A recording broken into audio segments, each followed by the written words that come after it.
സഹരക്ഷകയാമെന്നമ്മേ പ്രാർത്ഥിക്കേണേ, നിൻ പുത്രന്റെ സ്നേഹത്താൽ പൊതിയേണമേ. മംഗളവാർത്തകളൊക്കെ അത്ര മംഗളമല്ല എന്ന് ഓർമ്മിപ്പിക്കുന്നതാണ് ഇന്നത്തെ ദിവസത്തിൻ്റെ പ്രത്യേകത. കർത്താവിൻ്റെ മംഗളവാർത്ത തിരുനാൾ ഇന്ന് സഭ ആഘോഷിക്കുകയാണ്. ദൂതൻ പരിശുദ്ധ കന്യകാമറിയത്തിന് പ്രത്യക്ഷപ്പെട്ട് നിനക്കൊരു കുഞ്ഞ് ജനിക്കുമെന്ന വാർത്ത അറിയിച്ചു.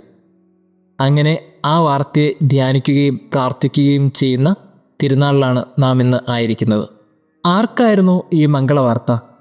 വിവാഹം കഴിക്കുന്നതിന് മുമ്പ് തന്നെ ഒരു കന്യക ഗർഭിണിയായി കാണപ്പെടുക എന്നുള്ളത് അന്ന് മാത്രമല്ല ഇന്നും വലിയൊരു ചോദ്യത്തിൻ്റെയും സംശയങ്ങളുടെയും മുൾമുനയിൽ നിർത്തുന്ന ഒരവസ്ഥയാണ്. ആരും അങ്ങനെ ദൈവീകമായൊന്നും ഈ കാര്യത്തിൽ കാണില്ല. അത് ഈ കാലത്ത് പോലും അങ്ങനെ ചിന്തിക്കാനുള്ള വിശാലതയൊന്നും ആർക്കുമില്ല. പുരുഷനുമായി ശാരീരിക ബന്ധമില്ലാതെ ഒരുവൾ ഗർഭം ധരിക്കുക എന്നത് അസാധ്യമെന്ന് എല്ലായ്പ്പോഴും കാലം ചിന്തിച്ചിട്ടുമുണ്ട്. അത് തന്നെയാണ് ശാസ്ത്രത്തിൻ്റെ തെളിവും. പക്ഷേ ഭൂമി കണ്ട ഏറ്റവും വലിയ അസാധാരണമായ ദൈവത്തിൻ്റെ ചില പ്രവൃത്തികളൊക്കെ അങ്ങനെ നടന്നുവെന്ന് വിശ്വസിക്കുന്നതാണ് ഇന്നത്തെ തിരുനാളിൻ്റെ പ്രത്യേകത. ദൈവം ചില കാര്യങ്ങളൊക്കെ ഒത്തിരി കോംപ്ലിക്കേറ്റഡ് ആയിട്ടാണ് ചെയ്യുന്നത്. ഞാൻ എപ്പോഴും ഈ തിരുനാൾ ആഘോഷിക്കുമ്പോൾ ചിന്തിക്കുന്നൊരു കാര്യം, കന്യകാമറിയം പരിശുദ്ധാത്മാവിലാണ് ഗർഭം ധരിച്ചത്. അത് കന്യകയായിരുന്നപ്പോഴാണ് ഗർഭം ധരിച്ചത്. കാര്യങ്ങളൊക്കെ വളരെ കൃത്യമായിട്ട് സംഭവിക്കുമ്പോഴും ദൈവത്തിന് ഒരു കാര്യം ചെയ്യാമായിരുന്നു. ജോസഫും മറിയവും തമ്മിൽ വിവാഹ നിശ്ചയം കഴിഞ്ഞതിന് ശേഷമാണ് അവൾ ഗർഭിണിയായി കാണപ്പെട്ടത്. എന്തുകൊണ്ടാണ് ഇത്രയും കോംപ്ലിക്കേഷൻ? കുറച്ചും കൂടി എളുപ്പത്തിൽ ആ വിവാഹശേഷം അവൾ ഗർഭിണിയായി കാണപ്പെട്ടിരുന്നെങ്കിൽ ജനങ്ങൾക്കൊന്നും വലിയ സംശയം ഉണ്ടാകില്ലല്ലോ. ഇത് ദൂതരും യൗസേപ്പ് പിതാവരും മാത്രം അറിയുന്ന ഒരു സംഭവമായിട്ട് അങ്ങനെ നിലനിന്ന് പോകുമായിരുന്നല്ലോ. എന്തുകൊണ്ടാണ് ഇത്ര കോംപ്ലിക്കേറ്റഡ് ആക്കിയത്? ഈ എൻഗേജ്മെൻറ്റിനും വിവാഹത്തിനും ഇടയ്ക്കായതുകൊണ്ടല്ലേ ഇത്ര ടെൻഷൻ ഇവിടെ ക്രിയേറ്റ് ചെയ്യപ്പെട്ടത്? കുറച്ചും കൂടി കാലതാമസം ഉണ്ടായിരുന്നെങ്കിൽ വലിയ ടെൻഷനില്ലാതെ പരിശുദ്ധ അമ്മ യേശുവിന് ജന്മം നൽകുമായിരുന്നു, ആ കുഞ്ഞിനെ ഈ ഭൂമിയിൽ വളർത്തുമായിരുന്നു. ഈ ടെൻഷൻ എന്തിനായിരുന്നു എന്നാണ് ഇപ്പോഴും മനസ്സിലാകാത്ത ഒരു ചിന്ത. പ്രിയമുള്ളവർ, ദൈവത്തിൻ്റെ വലിയ കാര്യങ്ങളൊക്കെ സംഭവിക്കുന്നത് വലിയ ടെൻഷൻ്റെ ഇടയിലായിരിക്കുമെന്ന വലിയൊരു പ്രൂഫ് കിട്ടുന്നത് നമുക്ക് ഈ മംഗളവാർത്ത തിരുനാളിലാണ്. ദൈവം വലിയ കാര്യങ്ങളൊക്കെ അത്ര എളുപ്പത്തിൽ ചെയ്യില്ല. തൻ്റെ മകനെ ഈ ഭൂമിയിൽ അയക്കണം. ആ ഒരു വരവ് പോലും ഒരു കോംപ്ലിക്കേറ്റഡ് ആയിട്ടാണ്, അല്ലെങ്കിൽ ടെൻഷൻ്റെ ഇടയിലാണ് ദൈവം അയക്കുന്നത്. ദൈവത്തിന് അങ്ങനെയൊക്കെ ചെയ്യുന്നതാണ് ഇഷ്ടം. കാര്യം, എല്ലാ നന്മകളും ഉണ്ടായിട്ടുള്ളത് അത് വേദനയുടെയും കണ്ണുനീരിൻ്റെയും കാത്തിരിപ്പിൻ്റെയും ശേഷമാണ്. എന്തുകൊണ്ട് ഇത് എന്ന് ചോദിച്ചാൽ അതിൽ നിന്ന് കിട്ടുന്നതൊക്കെ മൂല്യങ്ങളുണ്ട് എന്നുള്ളതാണ് അർത്ഥം. ക്രിസ്തുവിൻ്റെ ജനനം ശ്രേഷ്ഠം നിറഞ്ഞാണ്. ഈ ഭൂമിയിലെ മറ്റു കുഞ്ഞുങ്ങളെപ്പോലെ അല്ല അവൻ ജനിക്കേണ്ടത്. അല്ലെങ്കിൽ ഈ ജനനം പോലും വ്യത്യസ്തമായിരിക്കണം. ആ വ്യത്യസ്തതയാണ് ക്രിസ്തുവിനെ ഈ ഭൂമിയിൽ വ്യത്യസ്തനാക്കിയത്. ജനനം പോലും വ്യത്യസ്തത കൊണ്ട് നിറഞ്ഞതുകൊണ്ട് ക്രിസ്തുവിൻ്റെ ജീവിതവും വ്യത്യസ്തമായിരുന്നു. അവൻ്റെ വരവിന് വ്യത്യസ്തമുണ്ടായിരുന്നു. അവൻ്റെ മരണത്തിന് വ്യത്യസ്തത ഉണ്ടായിരുന്നു. പ്രിയമുള്ളവരെ, ഇതുതന്നെയാണ് നമ്മുടെ ജീവിതത്തിലും സംഭവിക്കുന്നത്. ചില കാര്യങ്ങളൊക്കെ കോംപ്ലിക്കേറ്റഡ് ആയിട്ടും ടെൻഷൻ്റെ ഇടയിലൊക്കെയാണ് നടക്കുന്നത്. എന്തിനാണ് ഇങ്ങനെയൊക്കെ എന്ന് നമ്മൾ ചിന്തിക്കും. ഈ ചിന്തകൾക്കിടയിൽ ഉത്തരം കണ്ടെത്താതിരിക്കുന്ന പല കാര്യങ്ങൾക്കിടയിലും നമ്മൾ ഓർക്കണം, പലതും നമുക്ക് മംഗളവാർത്തയല്ല. ജീവിതത്തിൽ സംഭവിക്കുന്ന കേൾക്കുന്ന വാർത്തകളൊക്കെ വേദന നിറഞ്ഞതാണ്. പക്ഷേ എല്ലാ ടെൻഷൻ്റെയും കോംപ്ലിക്കേഷൻ്റെ ഇടയിൽ സംഭവിക്കുന്ന കാര്യങ്ങൾക്കിടയിൽ ദൈവത്തിൻ്റെ ഒരു ഇടപെടലുണ്ട്. അങ്ങനെ വിശ്വസിക്കുന്നിടത്താണ് എല്ലാം മംഗളമായി തീരുന്നത്. എല്ലാ പ്രശ്നങ്ങൾക്കും ദൈവത്തിൻ്റെ ഒരു പദ്ധതിയുണ്ട് എന്ന് ചിന്തിച്ചതാണ് പരിശുദ്ധ മറിയത്തിൻ്റെ ഒരു പ്രത്യേകത. വലിയ പ്രശ്നങ്ങൾക്കിടയിലാണ്, പക്ഷേ അവൾ ചിന്തിച്ചു ഇതിലെവിടേക്കോ ദൈവത്തിൻ്റെ പദ്ധതിയുണ്ട്.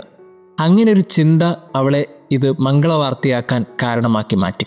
അല്ലെങ്കിൽ ഇത് അവളെ സംബന്ധിച്ചിടത്തോളം ഒരു ദുരന്ത വാർത്തയായി മാറുമായിരുന്നു. പ്രിയമുള്ളവരെ, നമുക്ക് ദൈവത്തോടുള്ള ആശ്രയമാണ് നമ്മുടെ മുമ്പിലെ വാർത്തകളെ ദുരന്ത വാർത്തയും മംഗളവാർത്തയുമാക്കി മാറ്റുന്നത്. ഇതിനിടയിൽ പരിശുദ്ധമ്മയ്ക്ക് കുറേ സംശയങ്ങൾ ഉണ്ടാകുന്നുണ്ട്. ഇതെങ്ങനെ സംഭവിക്കും? ഞാൻ പുരുഷനെ അറിയുന്നില്ലല്ലോ. ഇങ്ങനെ ഒത്തിരിയേറെ ചോദ്യങ്ങൾ. അവൾക്കുള്ള സംശയങ്ങളൊക്കെ സ്വാഭാവികമാണ്. ഈ സ്വാഭാവികമായ ചോദ്യങ്ങളൊക്കെ അവൾ ചോദിച്ചത് സ്വർഗത്തോടാണ്. അതാണ് മറിയത്തിൻ്റെ ഒരു പ്രത്യേകത. ദൂതരോടാണ് അവൾ സംസാരിച്ചത്, സ്വർഗത്തോടാണ് അവൾ ഇടപെട്ടത്.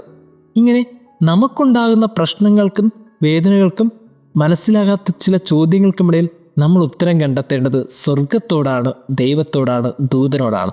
ഇങ്ങനെ ദൈവത്തോട് ചോദിച്ചതുകൊണ്ട് അവൾക്ക് കാര്യങ്ങൾക്കൊക്കെ ഒരു വ്യക്തതയുണ്ട്. പിന്നീട് അവൾ ആ ചോദ്യങ്ങൾക്ക് ഉത്തരം കണ്ടെത്താൻ നടന്നില്ല. അതിനുശേഷമുണ്ടായ എല്ലാ ചോദ്യങ്ങളിലും ആ മുകളിലെ ദൈവത്തെ ഓർത്ത് അവൾ മുന്നോട്ട് നടന്നു നീങ്ങി. ജീവിതത്തിലെ പ്രശ്നങ്ങളൊക്കെ നമ്മൾ മനുഷ്യരോട് ഇങ്ങനെ പറഞ്ഞ് എത്ര നാൾ മുന്നോട്ട് പോകും? എനിക്ക് തോന്നുന്നു ഈ മംഗളവാർത്ത തിരുനാൾ നമുക്ക് നൽകുന്നൊരു സന്ദേശം, നമ്മൾ ചോദിക്കേണ്ട ചോദ്യങ്ങൾ ദൈവത്തോടാണ്, നമ്മൾ സംസാരിക്കേണ്ടത് ദൈവത്തോടാണ്. അങ്ങനെ ദൈവത്തിൻ്റെ പദ്ധതി ദൈവത്തോട് തന്നെ ചോദിച്ച് ക്ലാരിഫൈ ചെയ്ത ഒരു മാതാവിനെ ഇന്ന് നമ്മൾ ധ്യാനിക്കും. ആ ഒരു ധ്യാനം നമുക്ക് നൽകേണ്ട വെളിച്ചം, ഈ ഭൂമിയിലെ എല്ലാ സങ്കടങ്ങൾക്കും ഒരു സന്തോഷമുണ്ട്. ഈ ഭൂമിയിലെ എല്ലാ വാർത്തകളും മംഗളവാർത്തയാണ്. എപ്പോൾ അത് ദൈവത്തിൻ്റെ പദ്ധതിയാണെന്ന് തിരിച്ചറിയുമ്പോൾ, ആ പദ്ധതിയിൽ സംശയങ്ങളുണ്ടാകുമ്പോൾ ദൈവത്തോട് തന്നെ ചോദിക്കുമ്പോൾ ദൈവം നമ്മെ അനുഗ്രഹിക്കട്ടെ. സഹരക്ഷകയാമെന്നമ്മേ പ്രാർത്ഥിക്കേണേ, നിൻ പുത്രന്റെ സ്നേഹത്താൽ പൊതിയേണമേ.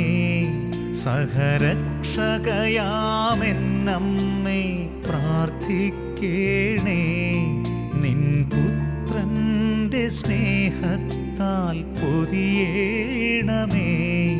എൻ ജീവിത ഭാരവും ക്ലേശങ്ങളും ആ കാൽവരി കുരിശിൽ നീയിടണേ. നിൻ സഹനത്തിൻ മാർഗം പഠിപ്പിക്കണേ അമ്മേ.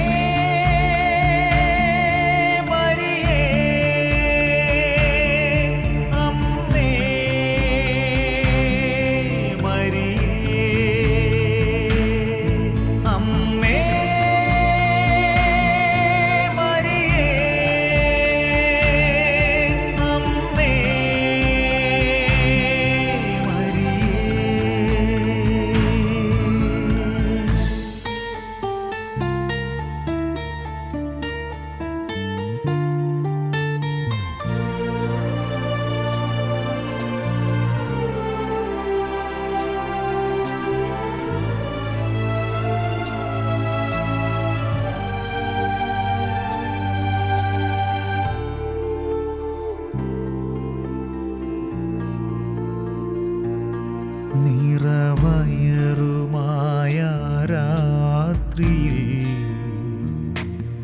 ഒരു അഭയത്തിനായി നീ അലഞ്ഞു. പുണ്യശിമയോന്റെ പ്രവചനം നിൻ ഹൃദയത്തിൽ വാളായി തുളച്ചു. തിരുസുതനെ കാണാതെ നിൻ ഹൃദയം വ്യഥയാലലഞ്ഞു. നിൻ ഹൃദയം വ്യഥയാലലഞ്ഞു. അമ്മേ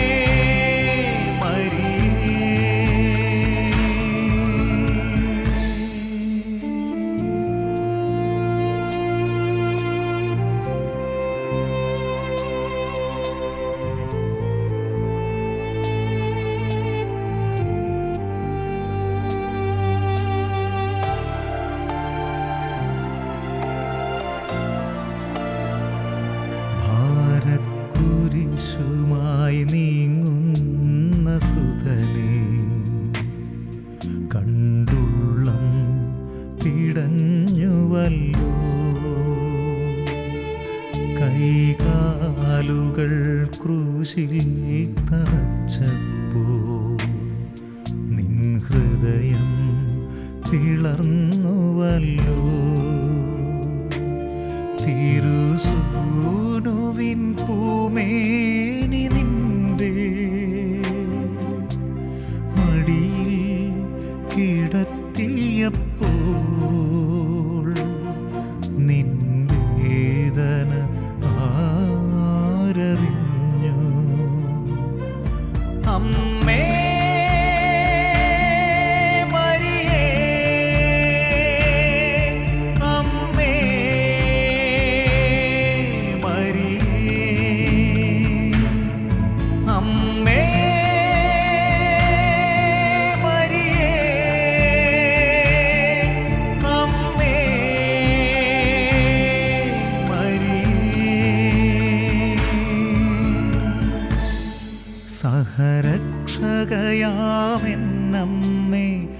പ്രാർത്ഥിക്കേണേ നിൻ പുത്രന്റെ സ്നേഹത്താൽ പൊതിയേണമേ എൻ ജീവിത ഭാരവും ക്ലേശങ്ങളും ആ കാൽവരി കുരിശിൽ നീടണേ നിൻ സഹനത്തിൻ മാർഗം പഠിപ്പിക്കണേ അമ്മേ